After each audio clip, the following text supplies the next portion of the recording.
সবার আগে আমি আসছি বেসিক্যালি, বাকি সবাই আসার আগে। ওর অ্যাসিস্ট্যান্টটা ছিল আর ওর কাজিন ছিল একজন, ইকরার কথা বলতেছি। তো আমি সবার আগে এসে দেখছি লাশটা। এরপর পুলিশও এসে আমার কাছ থেকে নিল স্টেটমেন্ট।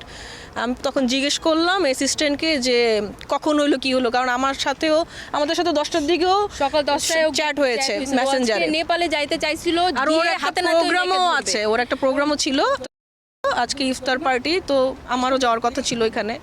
তো যখন হচ্ছে কি ওর কাজিন প্রথমে আমাকে ফোন দিচ্ছে, দিয়ে বলতেছে কান্নাকাটি করে যে আপু তুমি কিছু জানো? তো আমার কথা হচ্ছে আমি তো যা দেখছি সকালবেলা ও ঠিকঠাক, হঠাৎ কি হবে। আমি ভাবছি হয়তো বা রাগের মাথায় হয় না অনেকে যেটা করে, ঘুমের ওষুধ খাচ্ছে, এর আগেও ঘুমের ওষুধও খেয়েছে, কিংবা রাগের মাথায় হাত কাটলো। আমি ভাবলাম যে হয়তো বা একটু পাগলাম টাগলাম করছে, হাত কাটছে, সেলাই টেলাই লাগবে, হাসপাতালে নিতে হবে।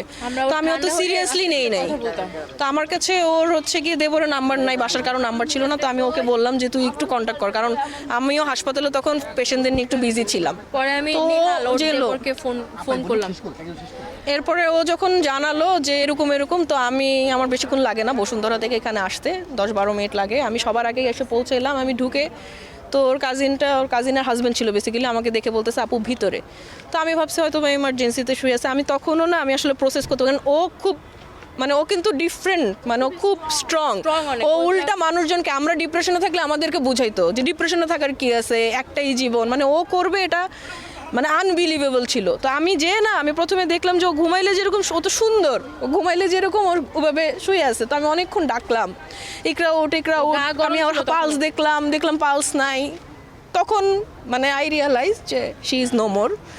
যাই হোক, তো এটা পরে আমি অ্যাসিস্ট্যান্টকে যখন জিজ্ঞেস করলাম, অ্যাসিস্ট্যান্ট, আমি মাঝখানে কিছু জানি না কি হয়েছে, অ্যাসিস্ট্যান্ট বললো যে ওকে আমি জিজ্ঞেস করছি যে তোমাকে কে জানাইছে, বলে আমি ঢুকতে অলরেডি ঝুলে গেছে। আমি তোমাকে কে জানাইছে? তুমি তো এমনি জানো নাই, নিশ্চয়ই ওকে কেউ জানাইছে, নাইলে ও পাশের রুম থেকে কীভাবে জানবে যে ও ঝুলে গেছে?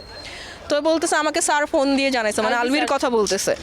যে আমি বলছি কী জানাইছে? বলে স্যার ফোন দিয়ে আমাকে বলছে যে তোমার ম্যাডাম হচ্ছে পাগলামি করতেছে, তুমি তাড়াতাড়ি ওই রুমে যাও।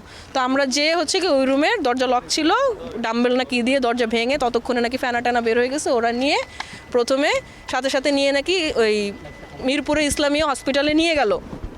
এই নিউজগুলো কিন্তু আমরা জানতাম না। এই যে মাঝখানে 2 ঘন্টা যে এত কিছু হয়েছে, যে ওইখানে ও এটা হয়েছে, ও হচ্ছে গিয়ে স্ট্যাঙ্গিং করলো, ওকে নিয়ে মিরপুর ইসলামী হসপিটালে নিল, ওইখান থেকে ওরা রেফার করে দিয়েছে, যেহেতু পুলিশ কেস ওরা তো সরকারিতে রেফার করে।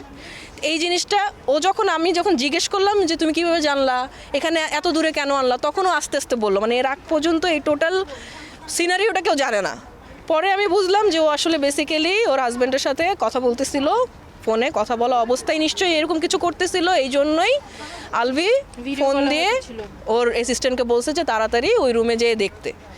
তার হি নোজ, এমন না যে সে কিছু জানে না। সে যে একটু আগে স্ট্যাটাস দিল যে আমি জানি না কি হয়েছে।